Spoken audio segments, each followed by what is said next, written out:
Bonjour et bienvenue dans Écolo au boulot. Je suis Cassandre Joly et mon but est de donner du sens au travail à travers l'écologie. Ensemble, nous trouvons des idées, des astuces, de la motivation et de l'inspiration pour rendre son quotidien au travail plus écologique et se sentir utile.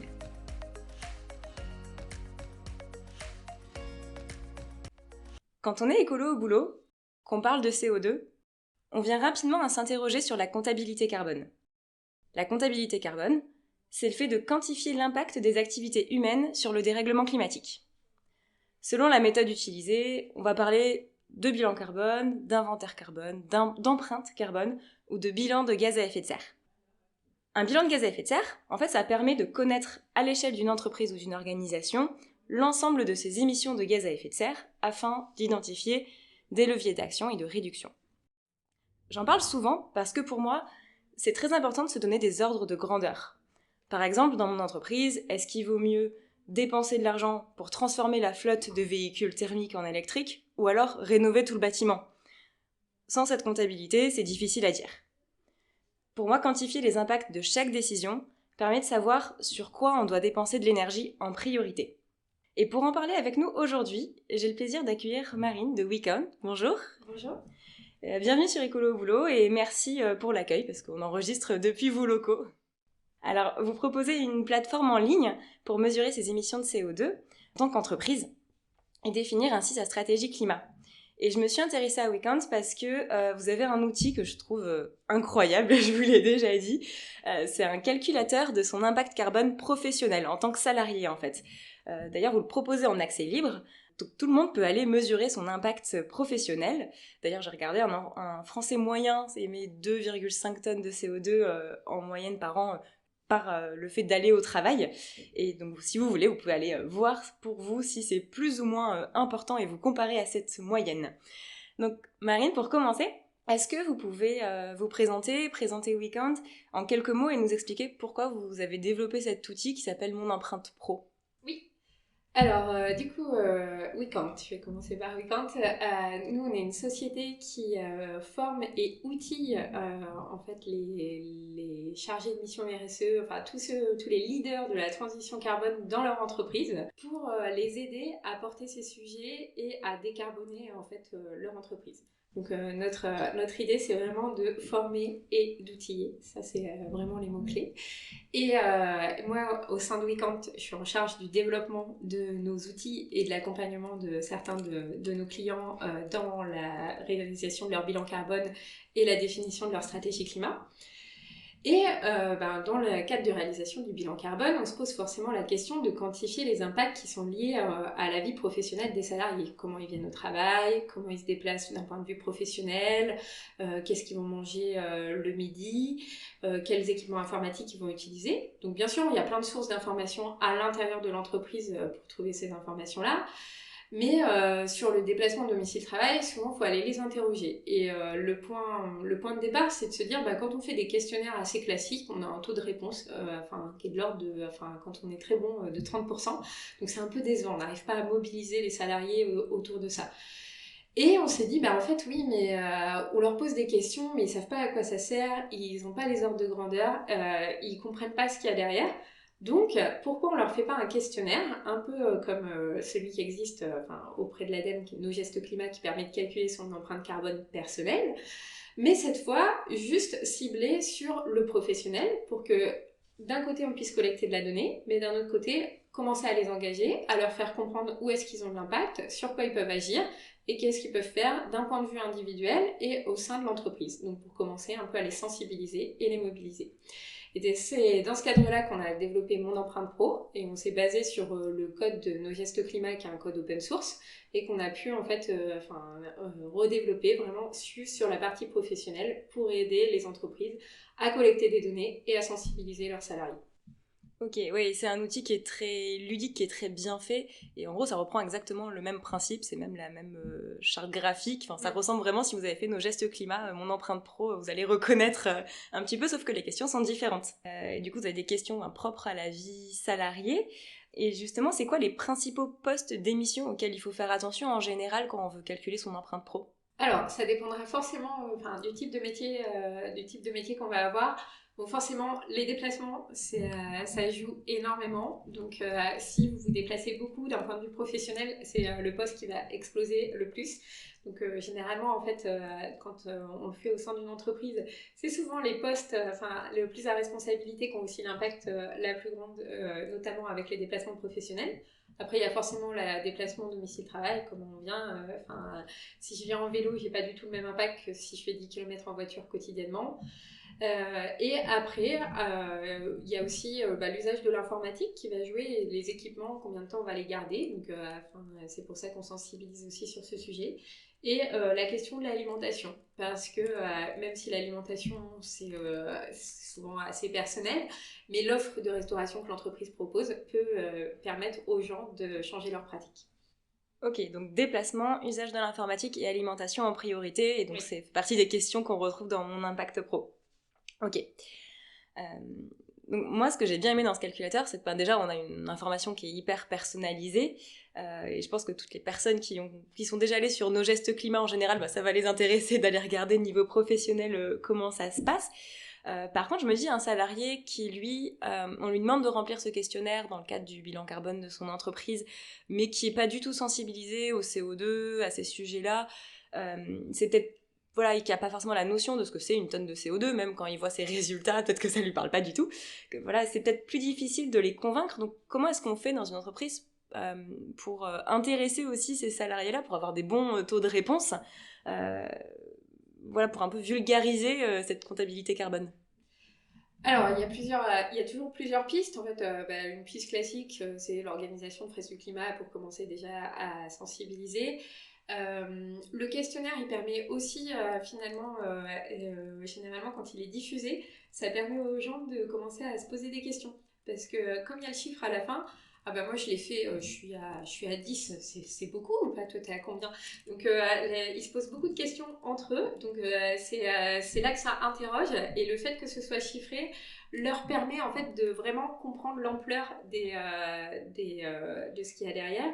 Et après, c'est vrai il y a certains résultats après qui sont recommuniqués à tout le monde avec des chiffres qui peuvent plus parler. Donc l'équivalent en tonnes de t-shirts produits par an, en kilomètres aller-retour, en avion, en voiture, pour justement permettre de retraduire ça, ou alors aussi des métriques qui peuvent être plus proches de l'entreprise, mais ça peut être en kilogrammes de produits que l'entreprise produit chaque année, qui peut être en équivalent. Donc après, à la fin, on donne aux entreprises qui ont fait le questionnaire une synthèse, et elles sont capables de donner quel est l'employé moyen, comment on peut se situer par rapport à l'employé moyen de l'entreprise, pour pouvoir aider justement à communiquer, à engager des pistes de changement et de motivation dans l'entreprise. Ok, ouais, donc mon empreinte pro. Mon empreinte pro, l'idée c'est de le faire à plusieurs en même temps pour avoir cet effet d'émulation, de collectif, de comparaison qui va plus nous inciter à le faire, et c'est parce que on va comparer avec son voisin, son collègue, qu'on va se dire, qu'on va s'intéresser au sujet finalement, et qu'on va comprendre. Oui, c'est ça, exactement. Beaucoup plus que tout seul en fait. Et ça permet d'avoir une cohésion d'entreprise en fait autour de ce sujet de la transition carbone, qu'on a peut-être un peu moins quand on remplit juste un Google Form avec quelques questions basiques sans calcul derrière. Ouais, ok, ça marche. Et alors en introduction, vous disiez que vous formez aussi, vous formez, vous outillez sur la partie formation. Comment vous formez les salariés à la comptabilité carbone? La sensibilisation, on en a parlé, ça passe via ce questionnaire-là. Mais la formation, ça va reposer sur quoi? Alors, la formation, on propose des programmes d'accompagnement qui durent 3 mois, où à la fois on a des journées collectives en présentiel avec d'autres entreprises, pour justement aussi pour encore une fois donner de l'émulation, voir ce qui se fait ailleurs, avoir des bonnes idées sur des pratiques qui sont pas habituelles dans l'entreprise.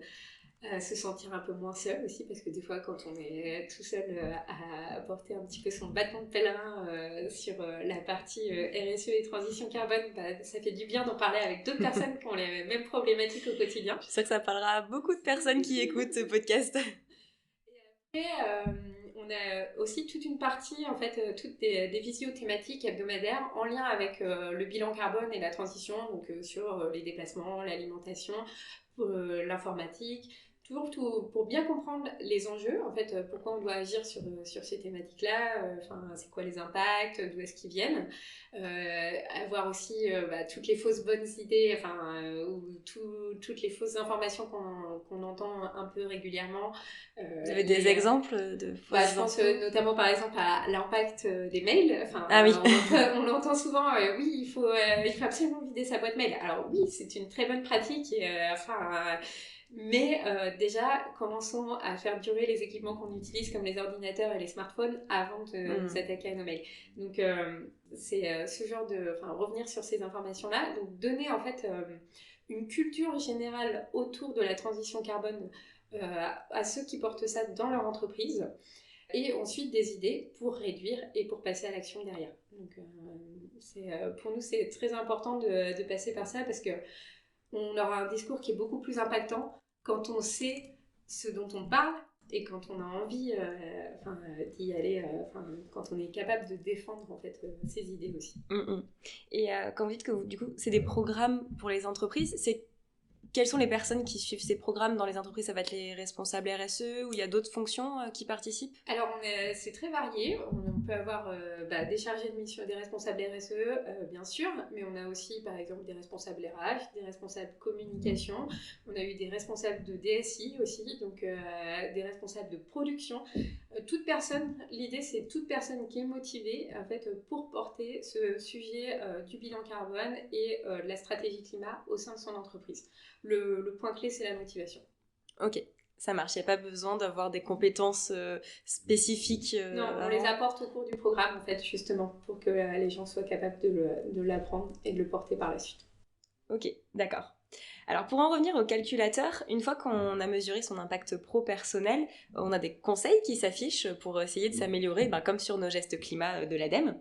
Et alors après, à l'échelle d'une entreprise, ça peut faire peut-être beaucoup de conseils différents par rapport aux pratiques des salariés. En fait, comment est-ce qu'on exploite ces données voilà, une fois qu'on connaît l'impact moyen de ces salariés, avec des variations selon ce qu'ils font déjà et ce qu'ils font pas, voilà, comment après on peut utiliser ça pour améliorer sa stratégie climat? Alors, forcément, toutes les actions, nous, on a mis toutes les actions possibles et inimaginables. Donc, en effet, la première chose, c'est de les trier et de voir lesquelles sont les plus faciles à mettre en mouvement dans l'entreprise. Généralement, on parle d'actions court terme qu'on peut lancer directement, qui sont peut-être pas forcément les plus impactantes, mais qui permettent déjà de mettre l'entreprise en mouvement. Après, de passer sur des actions plus moyen terme, qui nécessitent peut-être un peu plus d'investissement, par exemple financier ou en temps. De le faire de manière collaborative aussi, de le construire toujours avec les motivés et les volontaires pour travailler sur ces sujets-là. Il ne faut pas que ce soit quelque chose qui soit juste descendant. Et ensuite, d'avoir des réflexions aussi beaucoup plus... on pousse à avoir des réflexions beaucoup plus long terme aussi, qui sont des changements complets de pratique. Typiquement, une entreprise qui se déplace beaucoup parce qu'elle a des activités à l'international, elle peut réfléchir à comment elle peut changer son activité pour avoir des partenaires sur place et limiter ses déplacements. Mais ça, c'est pas quelque chose qu'elle fera du jour au lendemain. Donc, c'est un changement qui est beaucoup plus long terme, qui nécessite de se poser et que ce soit un vrai projet d'entreprise. Ouais, c'est pas parce que l'impact le plus important dans mon entreprise, c'est les déplacements professionnels, que c'est le premier sujet sur lequel on va aller. On sait qu'il va falloir s'en occuper, mais il y a peut-être des choses plus faciles que les salariés ont envie de faire. Est-ce que ça leur permet de remonter les gestes qu'ils sont prêts à faire au niveau de l'entreprise?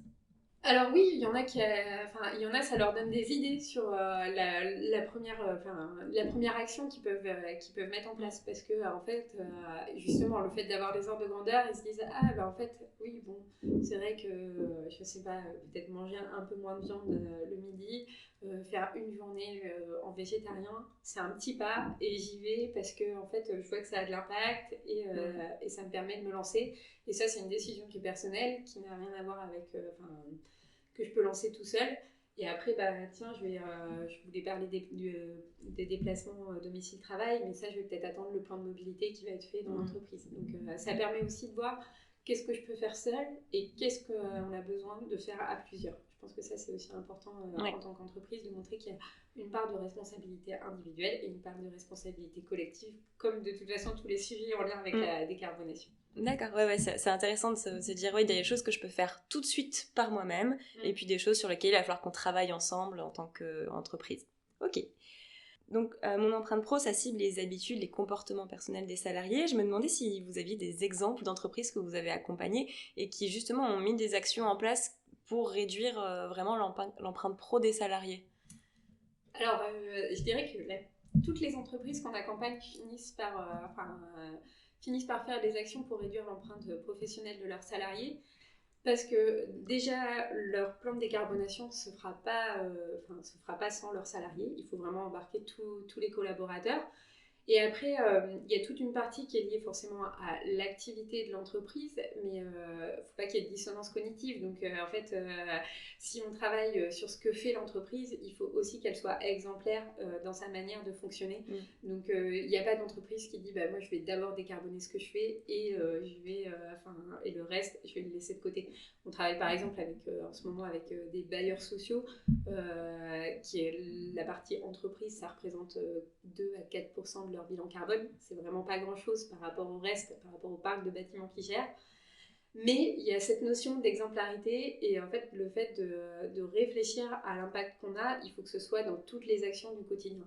Donc également sur comment je vais au travail, comment je me déplace, qu'est-ce que je mange le midi et comment le bâtiment dans lequel on travaille est chauffé, etc. Donc il n'y a aucune entreprise qui laisse ça de côté. Donc après ça commence par des actions souvent, celles qu'on voit régulièrement, c'est des plans de mobilité d'entreprise pour les déplacements domicile-travail, des chartes de déplacement responsables pour les déplacements professionnels. Ça fait partie des actions qui sont assez couramment faites, et les actions de sensibilisation aussi autour de l'informatique et de l'alimentation. Ok. Et je sais pas ce que vous en pensez. Moi, j'ai cette sensation qu'en fait, si on est sensibilisé soi-même, qu'au quotidien, on mène des actions pour essayer de décarboner le plus possible son quotidien, qu'il soit personnel ou professionnel, c'est plus facile, c'est plus évident de le faire aussi dans son travail derrière, dans le concret de ce qu'on fait au quotidien, parce qu'en fait, c'est une habitude quelque part qu'on a de toujours réfléchir à faire les choses avec le moins d'impact négatif possible sur l'environnement. Du coup, ça paraît logique en fait de se dire, on va commencer par nous pour être exemplaire, et après on ira chercher le reste, parce que déjà on se sera un peu formé sur nous-mêmes, et ça nous paraîtra tellement cohérent de plus avoir cette dissonance justement entre je fais quelque chose de génial par mon entreprise pour l'environnement, mais alors moi, faut pas regarder. Bah si, tout à fait. En fait, il y a une des entreprises qu'on avait accompagnées qui l'avait très bien dit, où il disait avant on avait du temps pour faire de la RSE, et en fait maintenant on n'a pas de temps pour faire de la RSE ou pour travailler sur les sujets environnementaux. C'est juste qu'en fait c'est tellement évident, ça fait partie de notre quotidien. Comme quand on fait un projet, on l'évalue d'un point de vue financier, on l'évalue d'un point de vue environnemental. Et en fait, ça devient tellement une habitude qu'en fait, c'est même plus un sujet. En fait. C'est quelque chose qu'on fait naturellement au quotidien. Et bien sûr que c'est plus facile de le faire en s'interrogeant d'abord sur ce qu'on peut faire soi-même, et que ça découle ensuite par la suite. Ouais, complètement. Enfin, je suis assez convaincue que si on commence pas un minimum par soi-même, c'est difficile de le faire sur le reste. Comme ça, moi, ça infuse partout. Si tout le monde, en plus, est formé et sensibilisé personnellement, c'est beaucoup plus facile d'en parler aux collègues, d'un projet, etc. Ça a beaucoup plus de sens, on comprend pourquoi on le fait. Et d'éviter aussi le risque, c'est tout ce qui est effet rebond quand on commence à faire des actions de réduction. Et en fait, le fait que tout le monde soit sensibilisé, ça évite ces effets rebonds, parce que peut-être qu'il y a un effet rebond qu'on ne voit pas forcément, en fait, et que d'autres personnes peuvent le voir et sont prêts pour justement les faire remonter aussi. Ouais, ça donne un peu l'exemple aussi. Ouais. Ok. Et par contre, il y a l'effet de la sensibilisation qui est... En fait, sensibiliser, etc., ça fait plein de petites actions qui ont un tout petit impact. Alors c'est bien, on vient de dire que c'est hyper important de les faire, mais des fois il y a des personnes aussi qui ont ce sentiment d'urgence climatique et qu'en fait il est temps de faire des grandes actions aussi. Est-ce que les entreprises que vous accompagnez, elles ont aussi cette ambivalence entre on est obligé de prendre ce temps de formation, de sensibilisation, mais en même temps il faut vraiment avancer très vite sur la décarbonation? Alors oui, alors bien sûr que forcément, enfin, ça c'est toujours en fonction du niveau de sensibilisation. Il y en a qui disent ah mais non mais il faut laisser tomber les petites actions, alors que le but aussi c'est d'embarquer le plus de personnes possible et on n'embarquera pas le plus de personnes possible si on ne commence pas par les petites choses du quotidien. Par contre, il faut quand même être capable de communiquer sur le plan d'ensemble et sur les grosses actions et l'échéance dans laquelle on va les mettre en place. Sinon, forcément, le risque, après, c'est que ça passe pour du greenwashing et que en fait, des personnes soient déçues. Ouais. Donc oui, il faut vraiment jouer sur tous les tableaux. Et c'est pour ça que enfin, nous, on dit qu'il ne faut pas se concentrer que sur les actions court terme. Il faut lancer le court terme pour mettre en mouvement l'entreprise et communiquer sur cette vision long terme pour que tout le monde puisse voir l'ensemble du plan d'action de l'entreprise. Ouais, bon, comme souvent, en fait, on peut pas choisir entre l'un et l'autre, il faut faire les deux, le court terme et le long terme. Ok, on arrive à la fin de cet entretien. Je demande toujours si vous avez un conseil écolo au boulot à donner aux personnes qui écoutent. Alors, moi je dirais que le conseil, c'est faut pas hésiter à se lancer, à faire son bilan carbone, à avoir une stratégie climat. Peut-être qu'en fait, vous dites je suis pas la bonne personne parce que c'est pas mon sujet, mais on voit de plus en plus de personnes au sein d'une structure qui sont sensibilisées, qui ont envie d'agir et qui demandent et en fait qui ont un retour favorable en fait de leur direction. Donc surtout, allez-y. N'attendez pas en fait que ça vienne. Enfin, soyez acteurs et bougez-vous pour faire bouger vos entreprises. Ok.